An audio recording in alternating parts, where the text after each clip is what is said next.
and Article 65 of its statute, that the question on which it's required to give its opinion is a legal question. In the present proceedings, the General Assembly put two questions to the Court. These questions relate first to the legal consequences arising from certain policies and practices of Israel as an occupying power in a situation of belligerent occupation since 1967. Secondly, they relate to how such policies and practices affect the legal status of the occupation in light of certain rules and principles of international law, and to the legal consequences which arise from this status. The Court considers that these questions are legal questions. In light of the above, the Court concludes that the request has been made in accordance with the provisions of the Charter and of the Statute of the Court, and therefore that it has jurisdiction to render the requested opinion. The fact that the Court has jurisdiction to give an advisory opinion does not mean that it is obliged to exercise it. However, only compelling reasons may lead the Court to refuse to give its opinion in response to a request falling within its jurisdiction. Some participants in the present proceedings have argued that there are compelling reasons for the Court to decline to give its opinion. As to the argument that the request relates to a dispute between two parties, one of which has not consented to the jurisdiction of the Court considers that the subject matter of the request is not only a bilateral matter between Israel and Palestine, but it is of particular interest and concern to the United Nations, and that giving the opinion requested does not have effect of circumventing the principle of consent to judicial settlement. As to the argument that the Court's opinion would not assist the General Assembly in the performance of its functions, the Court considers that it cannot substitute its own assessment of the need for such an opinion with that of the organ requesting it. As to the argument that the opinion of the Court would have an adverse effect on the negotiation framework, the Court considers that it is a matter of conjecture on which the Court should not speculate. As to the argument that the Court does not have sufficient information to enable it to give an advisory opinion, the Court considers that it has before it sufficient information to decide legal questions in a manner consistent with its judicial function. As to the argument that the questions are formulated in a biased manner, the Court does not consider that the General Assembly intended to restrict the Court's freedom to determine these issues.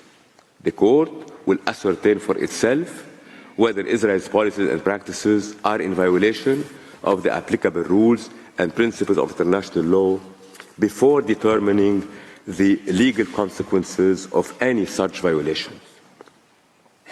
Having examined each of these arguments in turn, the Court concludes that there are no compelling reasons for it to decline to give the opinion requested by the General Assembly. The Court then recalls the general context of the case before turning to the scope and meaning of the questions posed by the General Assembly. In this regard, the Court notes that the questions define the material, territorial, and temporal scope of the Court's inquiry. With regard to the material scope, questions A identify three types of conduct, which question B describes as policies and practices of Israel. First, the ongoing violation by Israel of the right of the Palestinian people to self-determination. Second, Israel's prolonged occupation, settlement and annexation of the Palestinian territory occupied since 1967, including measures aimed at altering the demographic composition, character, and status of the holy city of Jerusalem. Third, Israel's adoption of related discriminatory legislation and measures. The specific scope of each of these policies and practices is determined later, as the Court examined them in turn.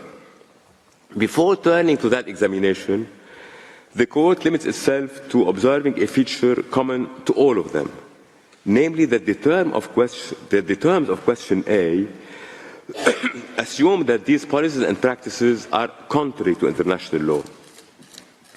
By virtue of its judicial function, however, the Court must itself determine the lawfulness of the policies and practices identified by the General Assembly.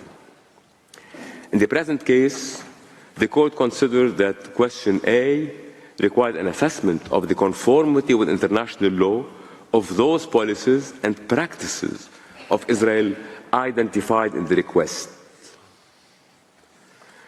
The Court considers that in its request, the General Assembly has not sought from the Court a detailed factual determination of Israel's policies and practices.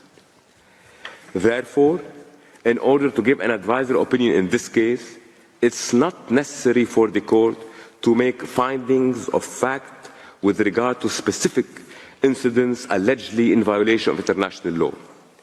The Court need only establish the main features of Israel policies and practices, and on that basis assess the conformity of these policies and practices with international law.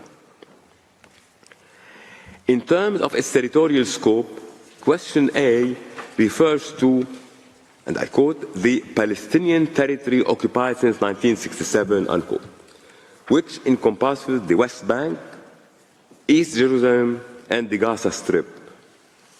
The Court notes that the various United Nations organs and bodies frequently make specific reference to the different parts of the occupied Palestinian territory.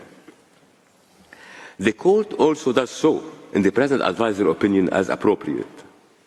However, the Court recalls that from a legal standpoint, the occupied Palestinian territory constitutes a single territorial unit, the unity, contiguity, and integrity of which is to be preserved and respected.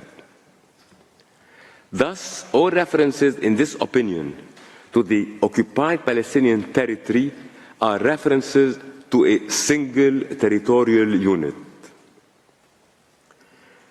The Court further observes that the question mentions measures pertaining to the holy city of Jerusalem. The ordinary meaning of this term is ambiguous and may be subject to multiple interpretations, but the context provides useful clarification in the present case.